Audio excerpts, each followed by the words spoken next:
Today is classic show and tell. You know what I'm talking about. Seriously though, isn't it fun to see mods that others have done on their rigs? I mean, I know personally I love to see upgrades and mods that fellow owners have done, both big and small. You know, sometimes it gives inspiration, other times it solves a problem with a solution that I just hadn't thought of before. And sometimes I get questions from fellow Pinnacle and North Point owners that want a list of all the upgrades and mods that I've completed here on my 37 MDQS. And so that's what today's video is all about. Now these are going to be super quick, not too much detail, so be sure to drop a comment below if you'd like more details on any of them. First, number one is outside, and that is the removal of the giant bird vinyl graphic here on the front cap. I didn't care for it personally, and it kind of looked like it might fade over time, so I just peeled it off, and I personally like the look a lot better without it. Number two, downlighting added to the underside of the I-beam. Now Jayco already had some blue lighting here at the step light, and then some blue lighting in the kitchen behind this baggage compartment door here, and so I just carried that theme forward and actually wired it into the BM Pro system here under the awning 1 and step channel here. Now for those who have a Pinnacle or North Point, you know that they've got the awning 1 and awning 2 split up here, and then the step light is tied into awning 1. And for me personally, there's sometimes where you want to have this step light on or something ambient, maybe for security or just to have your site lit up at night, and you don't want to blind your neighbors with the awning light up top. And so I actually moved both awnings to now be under awning 2, so when I hit that awning 2 button on, then both my first awning and my second awning come on, whereas the awning 1 and step now are the downlighting here underneath. And on that note, number 3, my front neon style light suffered some water intrusion and it went bad, and so I replaced it and kind of carried that theme forward with the blue neon style light, and really like the way that turned out. Number 4, air sealing the underbelly. Now if you've seen my other videos, you know I'm a big fan of keeping the conditioned air in the RV's envelope and keeping critters and bugs out, so that's a must in my opinion. Number 5, insulating exposed drains and water lines. It's a pretty simple DIY project, but it can really extend your camping season into the winter months. Number 6, Battleborn lithium batteries. Now this is just a humble 200 amp hour battery bank, but it's perfect for my needs. And then number 7 is a master battery disconnect switch there. So Jayco actually puts in a battery disconnect just on the other side of this wall in the propane storage, but I discovered it doesn't actually disconnect all devices in the coach. And so I like to have a master disconnect switch here that literally turns off everything in the coach. And number 8 is going to be the Victron battery monitor with Bluetooth. Now I love being able to accurately monitor my battery levels and then also get a better idea of consumption and time to empty. Plus you can do all this on your phone through Bluetooth. Number 9 is going to be the built-in, the hardwired surge protector and EPO shutoff. Of course that's going to protect you against surges and low and high voltage, but my favorite thing about this is that it's permanent. You know, it's one less thing that I have to worry about setting up and tearing down each time. Plus you can view the power specs on your phone connected through Bluetooth. Number 10 is going to be LED strip lighting here in the basement storage. I mean, you can never have enough light, right? And this just makes it so much easier to find things here in the basement storage. I even use it as a light source when I'm servicing things behind this panel. Speaking of which, this is going to be number 11. Jayco gives you this nice sliding door panel here to kind of gain access to all the mechanicals behind here, and they just have a single screw keeping it shut from the factory. But in my opinion, this is something that I want to gain access to frequently. I don't want to have to use a screwdriver, and so I just took that same hole that they had a screw keeping it shut and put a little cabinet knob on both of them. And so that way I can easily get access to either side of the sliding door and see in there with all my mechanicals and whatnot. And I have not had issues with this sliding open in transit. Number 12 is going to be tidying the spaghetti mess here in the basement mechanical area. Now you might be looking at this thinking it looks pretty messy still, but trust me, it was 10 times worse before. I mean, if you just take an hour or two, you can really tidy things up here, make it a lot easier to service in the future. Certainly could be better and neater, but I mean, really a big improvement from what it was originally. Number 13 is another sliding panel. So Jayco actually gives you this access panel from the factory, but it's screwed down with 4 screws, 1 on each corner. So I just added a drawer slide and a knob on it, again, just to make it easier to gain access to this panel back here. You know, I'm thinking if something goes wrong with the water pumps or something else back there, I want to gain quick and easy access without having to remove any screws. So this just makes it a whole lot more convenient. And on that note, number 14, lots of silencing tweaks made here to keep the filtered drinking water pump quieter. I did a separate video on that, so I'll include a link for more details, but that's really helped make this drinking water system a whole lot quieter. Number 15, Wetbay Mods. Paper towel holder, soap dispenser, gooseneck faucet there. Makes it a whole lot easier to wash your hands from the Wetbay when you're on the go. Number 16, this one's a pretty minor detail, but I added this weather stripping on the Wetbay divider and then also up here on the cargo door, because I noticed when this door was shut, there was about a 1/2 inch to 3/4 inch gap here between the divider and the storage space, such that if a hose ever burst or some ever water spraying out of this Wetbay compartment, it could easily get by and then penetrate and leak into the storage here. So adding this weather stripping both here on the divider and then also on the cargo bay door helps keep this isolated, so that if something did burst, all the water is going to stay in this Wetbay compartment and drain out the bottom here. Number 17 is going to be the Morryde pull-out storage tray here in the basement storage. I absolutely love these. It just makes it so much easier to gain access to your gear and keep it all organized. Number 18, an outside faucet with the valve on your spray port. Now this is a great hack if you don't have a sink or a faucet in your outdoor kitchen, as in my case here it's missing, and so then you can take your existing spray port and convert it into a faucet. I actually did a separate video on this a while back. Number 19 is going to be the Bauer keyless entry with Bluetooth for the main entry door here. Now Jayco already uses the Bauer key-to-like system, and so I was able to get that key-to-like to the rest of the locks here, but then it's my personal preference to have cam locks on the propane storage compartment on both sides, along with the front generator and battery storage here. So I was able to also get these cam locks that are also key-to-like, so I still have one key for everything on the RV. Now I'm kind of reluctant to mention this mod, as I imagine it's probably a code violation of some kind to have a locking propane storage on your RV, and that's why they don't come with that by default. So say what you want, but it's my personal preference to be able to lock all that down. Number 20, redundant TPMS sensors inside the tires that read into my truck's center cluster display. So in addition to the BM Pro, the screw-on sensors that actually come with the unit, I also have TPMS sensors inside the tires themselves, very similar to what they put on cars and trucks from the factory.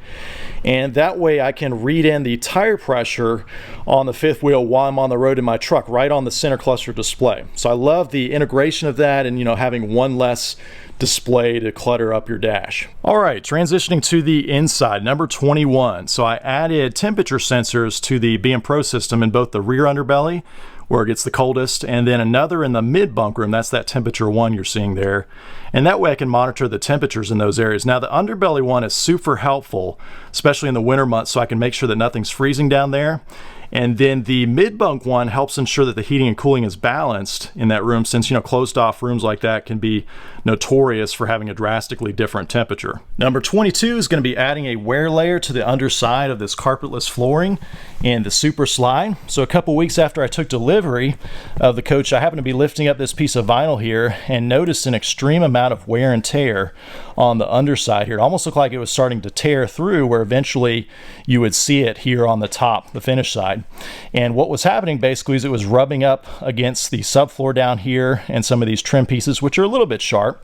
So you can certainly sand all that down, but what I opted to do was also add a wear layer, kind of like a sacrificial wear layer. So it's some clear gaffer tape that's on the underside of the flooring here. I went real heavy in this area and then ran strips all the way down to the other side there as well. And that way, as it wears on these different pieces, it's not hurting your flooring itself, it's just wearing on the gaffer tape. So definitely recommend doing this to protect your flooring. Number 23 is a dinette bench in lieu of the two folding dinette chairs. So from the factory, Jayco gives you these two dinette chairs and then two more matching folding dinette chairs. But I really prefer the flexibility of having a dining bench like this, so I'd actually like to see it become a standard feature. Plus, you can even use this as a coffee table of sorts in the family room area. Number 24, felt adhesive strips on the back of all the pulls for the roller shades. So I noticed once in a while with sudden movement in the coach, even with the leveling down, you would hear some of the roller shades kind of clanging up against the window casing here. I especially would notice it though when we're doing a load of laundry, and the washer starts going into turbo mode and spinning at 1200 RPMs, and then some of the window shades would start clanging up against the window casing. So adding that little felt strip on the back there silences them and really just makes it less of a nuisance. Number 25 is a Nest carbon monoxide and smoke detector. Now, I can't take the credit for this idea. I actually saw it recently on an Instagram post, but I love this idea because I've already got these in my house, very familiar with them, and basically it gives you free remote carbon monoxide and fire monitoring through the Nest app. And so when my RV's in storage, if I get the slightest bit of smoke in here, this is going to notify me remotely through the Nest app. And plus, you know, these are a lot more reliable, more featured compared to the basic ones that come with RVs. So really like the idea of swapping out that factory RV smoke detector with the Nest one. Number 26, matching roller shades here in the kitchen behind the stove, along with in the loft area above the mid-bunk. So from the factory, Jayco gives you some black metal blinds here, I imagine probably for, you know, code reasons with the heat of the stove and things spattering. So say what you want, but I prefer having matching roller shades here, along with in the loft area above the mid-bunk, they kind of gave you a curtain that kind of draws across. But again, I just prefer these roller shades.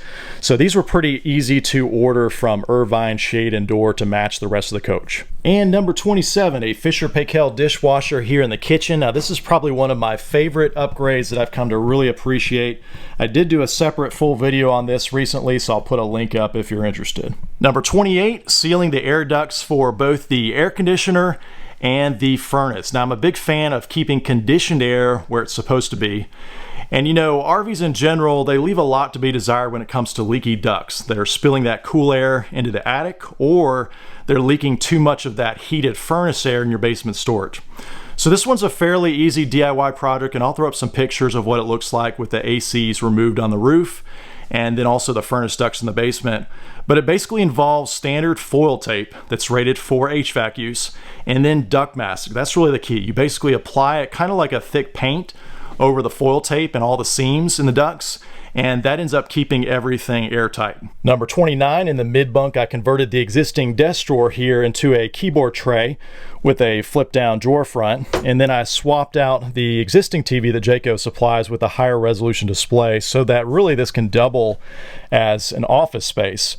And you know, for me personally, I just find myself a whole lot more productive when I have a full keyboard and mouse and big screen to look at when I'm working. And while we're in the mid-bunk, number 30 is balancing the heating and cooling in here. And I did that by using kind of a homemade damper of sorts to cut off the volume of heat from the furnace that's pouring into the small room. And then I enlarged the AC duct that feeds this room to a 6-inch duct, really tripling the airflow, the CFM. And so now this room tracks pretty well with the rest of the coach in both heating and cooling modes. And I did a separate video, a more detailed one on those mods, so I'll put up a link above if you're interested. Number 31, in the loft space above the mid-bunk, a nice little built-in shade here for the vent to keep the light out when needed. You know, it seems like when my kids see the slightest glimmer of light, their eyes pop wide open. So this kind of helps keep it darker in the mornings when you want everybody to sleep in a little bit. Number 32, in the bathroom, a powered open-close fan up here. For some reason, Jayco put in a manual close lid, so you had to crank it up and down each time.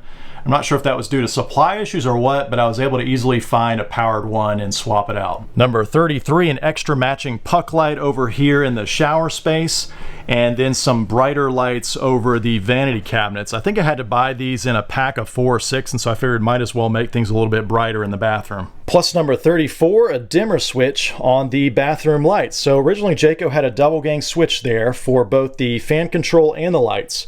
But when I swapped out that fan, then it left me with a switch here that did nothing.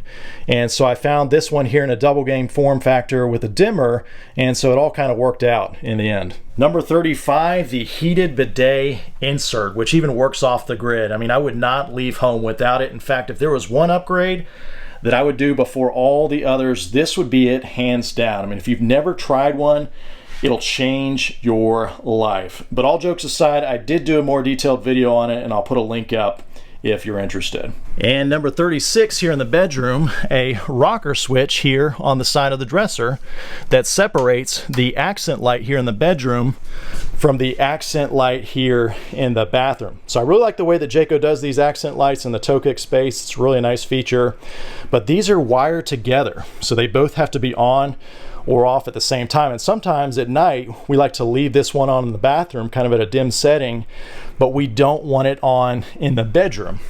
And so having this little rocker switch here breaks the circuit between the bedroom accent light and the bathroom accent light. It's a feature that I hope will become standard eventually. Number 37, ventless washer dryer combo using Jayco's washer dryer prep. Now I'll admit I had to really squeeze in this LG model. It's slightly larger than the more common Splendid or Splendid units.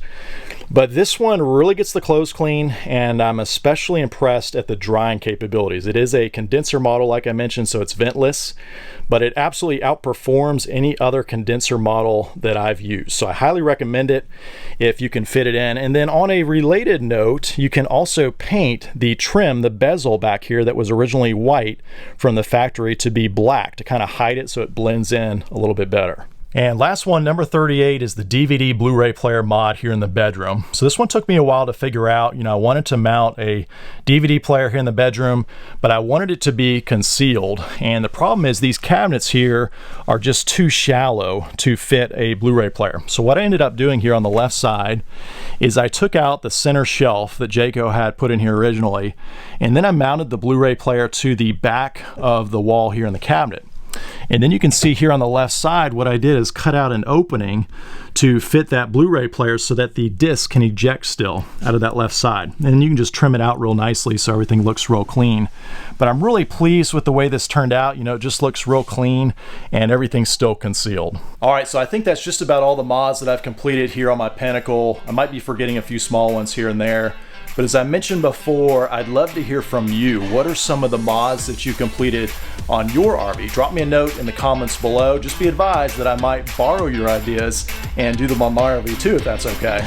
But no, seriously, definitely drop me a note in the comments below and let me know the top mods that you completed on your RV. As always, thanks for watching.